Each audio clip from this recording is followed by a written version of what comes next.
Je suis un styliste depuis 30 ans avec mon studio de mode en France et j'ai toujours fait de la photo et j'ai décidé de sortir maintenant mes photos par thème. Alors le premier, c'est les vibrations de Karnak. L'Égypte m'a toujours apporté quelque chose d'extrêmement positif et j'ai une énergie, une vibration en Égypte que je n'ai pas ailleurs.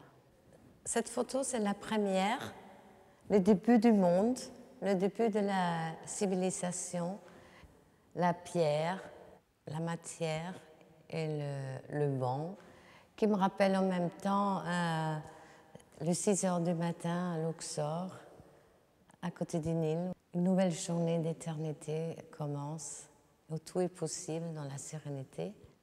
La deuxième photo, une photo de souffrance. J'ai vécu le 11 septembre à New York. Et quand j'ai déformé, j'ai travaillé sur l'obélisque, j'ai eu cette photo avec la flamme à gauche et j'ai revécu Manhattan le 11 septembre, en plein Luxor, en dialogue avec Hatshepsut. C'est une manière de travailler les émotions du 11 septembre. Voilà la troisième photo, l'obélisque de Hatshepsut comme une pyramide, masculin mais extrêmement calme, pas de notion de pouvoir, assez maison. La photo la plus importante pour moi personnellement, c'était ça. Je voulais absolument arriver à courber l'obélisque et courber vers l'infini, toujours cette féminité qui veut rendre un objet de pouvoir plus souple. Je ne suis absolument partie sur cette courbe vers l'infini et il me fallut du temps pour revenir. Et c'était très difficile de revenir. Voilà, ici, c'est l'obélisque, toujours le même, en tant qu'homme et femme, opposés les deux sexes à travers l'obélisque.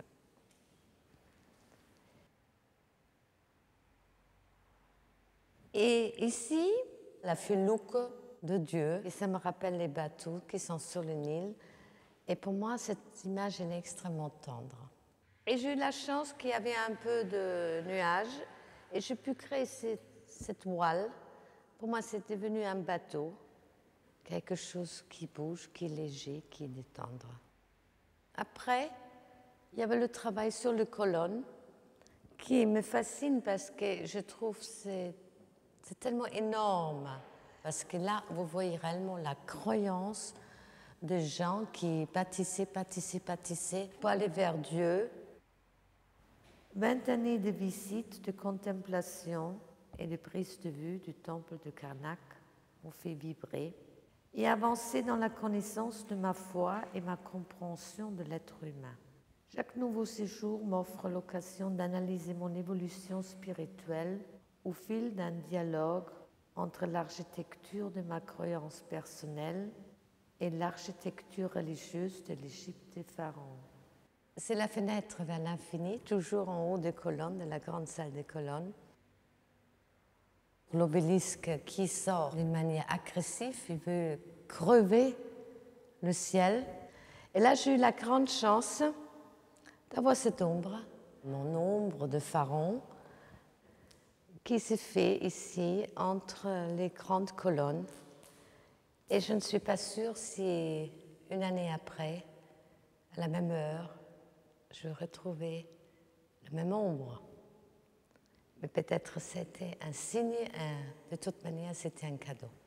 Là, un travail sur des sculptures, le relief, l'ombre, la lumière. C'est ici, dans ces temples où les hommes voulaient faire habiter Dieu sur terre, que je puis voir l'infini à travers mon objectif, que je suis partie sur la trajectoire de l'obélisque vers les sphères éternelles. La vie, elle est dans la verticale, elle est dans l'acheminement vers le haut.